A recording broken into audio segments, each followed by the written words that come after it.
All right, let's take a peek outside as we take a live look here over West Charlotte. Very hazy out there, hot and muggy today, 89 degrees here in the Queen City area. Let's bring in meteorologist Brandon Lawson. Brandon, I mean, we're just going to kind of have more of the same every day, right? Yeah, just hot and humid, but I will say there is some relief on the way this week, Alicia. Right. The heat wave continuing today, but there is some relief in sight as we get into the middle of the week, including lesser humidity as we get towards the 4th of July weekend, when we've got a lot of outdoor play scheduled for the holiday weekend, and we are going to at least bring in lesser humidity. I'm thinking 93 degrees today. We are surging already towards the lower 90s, but notice tomorrow on Wednesday, there's a chance we don't hit 90 over the next couple of days as a cold front moves in, cools us down, brings in more storms to keep things cooler. And then by the latter half of the week and into the Independence Day weekend, we're back in the 90s, but I do think the humidity will be on the lower side as we head into the holiday weekend. Still a lot of moisture overhead. You can actually see this cluster of storms down just south of the panhandle of Florida, really over the panhandle of Florida now.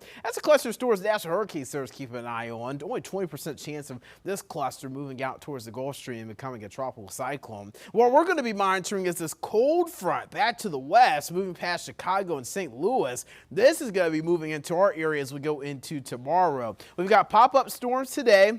Very similar to what we've been seeing over the last several days. Rising air over the mountains, that's going to allow those storms to be more prevalent towards the high country. A few pop-up isolated storms towards the Charlotte metro as we go through the afternoon, evening. Heavy rain, frequent lightning, and possibly some isolated stronger gusts out of those storms. And then tomorrow morning, we start dry. And tomorrow afternoon, we're going to be looking at more widespread thunderstorms. Here comes the cold front. You can see out ahead of it a line of showers and thunderstorms moving into the region. As early as 4 o'clock, the storms are already in Charlotte. Mountains will probably be seeing scattered showers and thunderstorms at around noon tomorrow, and it breezes through. Now, with that line of storms as it moves through, we could see some strong to severe storms. The stronger gusts will be a possibility.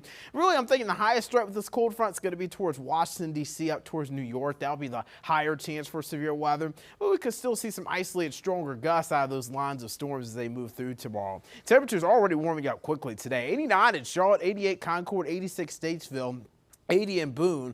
It will feel like close to 100 degrees later this afternoon around Charlotte and point south and east. Towards the mountains, the humidity won't be too much of a factor of the heat index because we're going to have more storms there. If you are going to be heading to the FIFA Club World Cup game later today, you heard my man Julian hype out there at the bank for this game coming up later today. 93 degrees, so it's hot, it's muggy, but I will say this is actually going to be cooler compared to the games we've had over the last couple of games. Now, I do think there could still be a pop-up shower or storm. We'll call it a 20% chance. Hopefully they can keep the storms away. I know Saturday was a mess just with the lightning and the delays, and soccer games, you know, a lot of them where they play, they don't deal with 90-minute delays like they had to deal with at the bank on Saturday. Today's highs, mid-90s, again, feeling like 95 to 100 degrees. Tomorrow we'll start in the 70s, getting into the lower 90s. It could feel like close to 100, but again, those storms could keep us a little bit cooler tomorrow. I've only got 89 degrees for a high, but I wouldn't be shocked if we try to cross into the 90-degree range. We'll end our heat wave streak, though, I believe, on Wednesday